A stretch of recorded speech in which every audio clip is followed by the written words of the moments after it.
বাংলাদেশের নির্বাচন বিষয়টিতে যুক্ত হবার এখতিয়ার জাতিসংঘের নেই, সোজা ভাষায় সাংবাদিকদের জানিয়ে দিলেন ঢাকায় জাতিসংঘের আবাসিক প্রতিনিধি গোয়েন লুইস। বিস্তারিত জানাচ্ছেন Ashikur Rahman Apu. Does the election commission feel that it's truly empowered to make decisions? বিদেশি কূটনীতিক মানেই নির্বাচন, গণতন্ত্র আর রাজনৈতিক সংস্কৃতি নিয়ে কথা। পৃথিবীর অন্য যে কোনো দেশের থেকেও বাংলাদেশে এই চর্চা বেশি।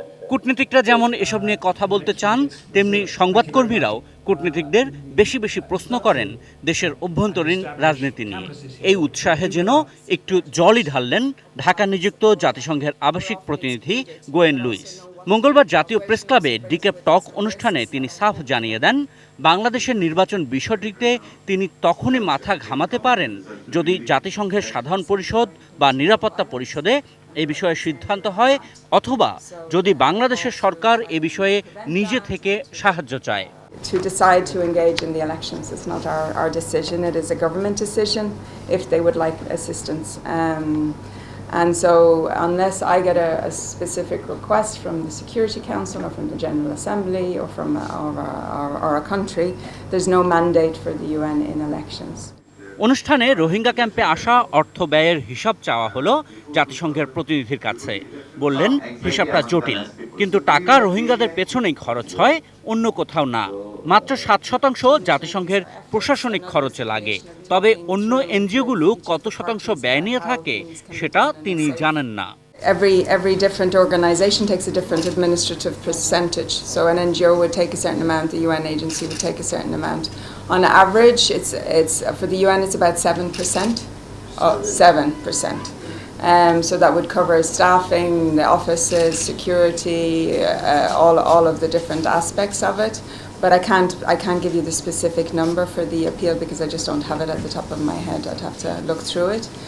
The funding situation of the appeal is available on the web. It is transparent.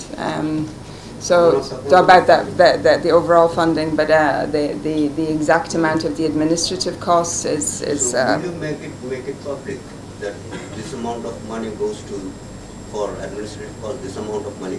I mean, I didn't get that figure of any UN document of your head. Yeah, no, but just will you make it public? Will you give us the email and give us the information? Yes, we can, but it's a complicated figure, right? It's not so easy, and I'll tell you why. And first of all, we're not taking money. Let me be clear. Every penny that is raised for the response goes to Cox's Bazar. So it might be for staffing, but it is for Cox's Bazar. There's no money going to some organization in New York or Geneva. Let us be very clear about that, okay? Every penny is going back to the response, whether it's on Basan Char or whether it's in Cox's Bazar, okay? But there is an overhead cost because there's staffing and there's vehicles and there's rent and there's electricity bills that we have to pay, and also our support to the government. So security costs are part of it, or sometimes they're not part of it. So that's why it's not an easy thing to calculate, because every organization is different. So an NGO, a local NGO might have a higher administrative cost because they're doing a certain type of work that requires more staffing. So everyone is different. But we can give you an overall figure, but it will probably around the 6 to 7%. That's normally what it would be. So 93% goes to Rohingya. Yes. বাংলাদেশের রাজনীতির সংঘাত নিয়েও কথা বললেন জাতিসংঘের আবাসিক প্রতিনিধি।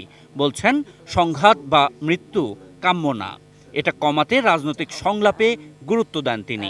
I was asked as well about the political violence and the safety on the ground, and how I saw the situation. People have been injured over the last month since I've been here in May, and people have also been killed. So it's obviously a concern. And that's why really talking through with each of the parties about how things can be done in a safe way, talking with the Ministry of Home Affairs. I'm also talking with the various security forces to think through what we can do to try and protect lives. And protests and rallies are a part of democracy, and they need to be respected. And we hope we can continue to call for that calm and find other avenues of dialogue with the various parties. Ashikur Rahman Apu, ATN news, Dhaka.